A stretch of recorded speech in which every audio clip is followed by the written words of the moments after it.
Well, that was embarrassing. Yep, just finished problem 1 just in time before the time ran out. Okay, so that was part 1 for B. We found the velocity vector. Now let's find the displacement vector. All right, so part 2, we know that we're going to end up integrating the velocity vector. So let's do that.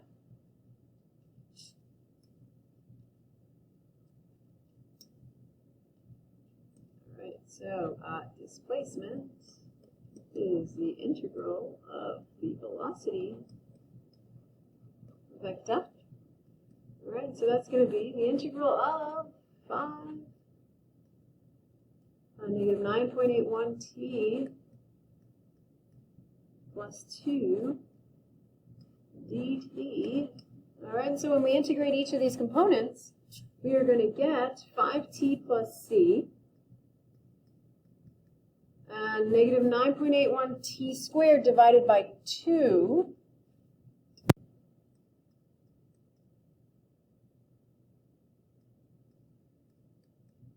plus 2t plus c. All right, and so we need to find the initial conditions once again. The initial conditions came from the introduction to the problem. It was initially at a point 1.5 meters above ground level. All right, so no displacement in the x position, but yes displacement in the y position. So what we know is that r of 0 is, 1.5? And so therefore, if we were to substitute 0 in for t in our prior expression here in the prior line, we're going to get r of t, the displacement vector, is 5t plus 0, negative 4.905 t squared plus 2t plus 1.5. And this is our displacement, right? An expression for displacement. Now the last part of our question, find the time at which the particle strikes the ground and the horizontal distance it has traveled during its flight. Ha! Okay. Strikes the ground. You have to interpret this. Strikes the ground means the vertical displacement is 0.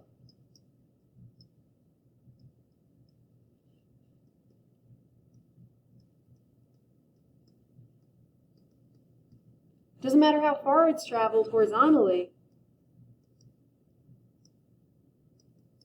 But we know that the vertical displacement is 0.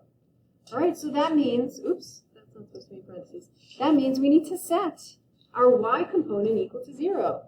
So negative 4.905 t squared plus 2t plus 1.5 equals 0. I'm going to pause here, just solve that real quick using my calculator, and then we can answer the second question. By finding the second 0 on my calculator, I get x equals 0.793 approximately. Or you could use the quadratic formula and find an exact value as well.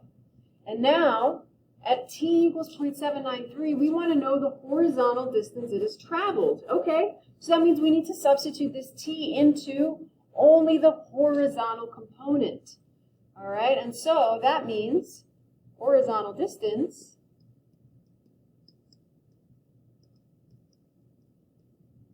is going to be 5 times this t value, 0.793, which is going to give us whatever that is.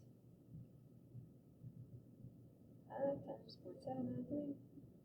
3.97 meters, approximately. Okay, and so here is another example of how we will use integrals and or derivatives to find expressions for displacement, velocity, and or acceleration, keeping in mind that we are always going to have, at least here on Earth, we're always going to have a constant acceleration from gravity, constant pull from gravity, in the negative vertical direction of 9.81. That is it. Ta-da! I hope you have a nice Friday and a nice weekend. See you Monday.